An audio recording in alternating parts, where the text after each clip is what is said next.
उत्तर प्रदेश के एक छोटे से गांव आजमगढ़ में एक बूढ़ी अम्मा रहती थीं। सब उन्हें गंगा अम्मा कहकर बुलाते थे। उनका छोटा सा कच्चा घर था। आंगन में एक नीम का पेड़ और पास में मिट्टी का चूल्हा। लेकिन उस घर में सबसे खास चीज थी एक छोटा शरारती लेकिन दिल का बहुत साफ कुत्ता। उसका नाम था शेरू। एक दिन गांव के बाहर बारिश के बाद कीचड़ में एक छोटा सा पिल्ला कांप रहा था। गंगा अम्मा ने उसे देखा, धीरे से उठाया और बोली, अरे अरे, तू भी अकेला है क्या, जैसे मैं हूं। उस दिन से शेरू सिर्फ एक कुत्ता नहीं रहा, वो अम्मा का परिवार बन गया। शेरू बहुत शरारती था। कभी पड़ोसन के घर से रोटी उठा लाता, कभी बच्चों के साथ भाग दौड़ करता, कभी खेत में जाकर मिट्टी में लौट जाता। गांव वाले अक्सर कहते, अम्मा, आपका शेरू तो बड़ा बदमाश है। अम्मा हंसकर कहती, अरे बदमाश नहीं, मेरा बच्चा है वो। हर सुबह अम्मा चूल्हे पर रोटी बनाती। पहली रोटी शेरू को देती। शेरू पूंछ हिलाते हुए उनके पास बैठ जाता। अगर अम्मा कहीं जाती तो शेरू उनके पीछे पीछे चलता। अगर कोई अम्मा से तेज आवाज में बात करता तो शेरू गुर्राने लगता। गांव के लोग समझ गए थे, ये कुत्ता नहीं, अम्मा का रखवाला है। एक शाम अम्मा खेत से लौट रही थीं। अचानक उन्हें चक्कर आया और वो रास्ते में ही गिर पड़ी। शेरू उनके साथ था। वो जोर जोर से भौंकने लगा, लोगों को बुलाने के लिए, लेकिन वहां कोई नहीं था।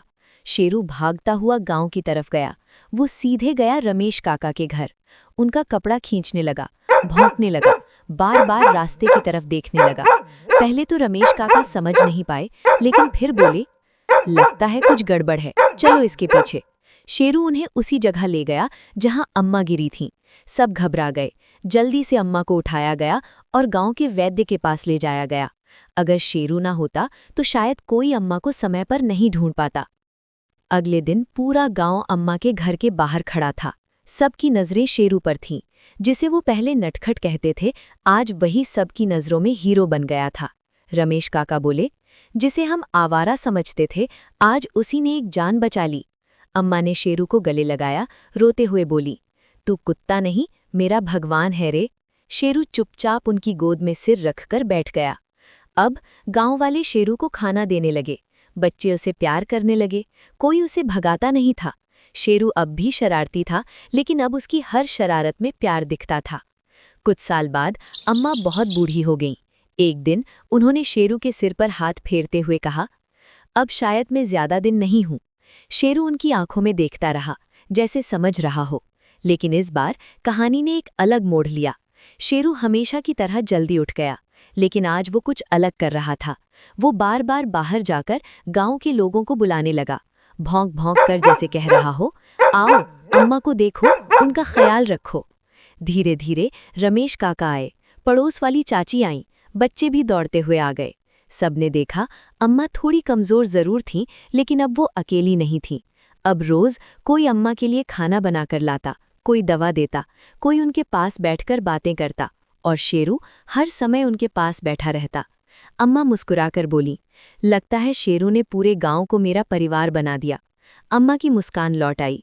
धीरे धीरे अम्मा की तबीयत सुधरने लगी। उनकी आंखों में फिर से चमक आ गई। अब वो नीम के पेड़ के नीचे बैठती और गांव के बच्चे उनके पास कहानियां सुनने आते। शेरू भी वहीं बैठकर पूंछ हिलाता रहता। एक दिन गांव वालों ने मिलकर फैसला किया, आज से हर साल अम्मा और शेरू दिवस मनाया जाए। उस दिन पूरे गांव में खाना बना, बच्चों ने खेल खेले और अम्मा को सम्मान दिया गया। अम्मा की आंखों में खुशी के आंसू आ गए। अम्मा की बात। अम्मा ने सबके सामने कहा, मैं सोचती थी मैं अकेली हूँ, लेकिन इस छोटे से शेरू ने मुझे सिखाया कि प्यार बांटो तो पूरा गांव अपना बन जाता है। शेरू उनके पास बैठा, जैसे मुस्कुरा रहा हो। अब अम्मा अकेली नहीं थी।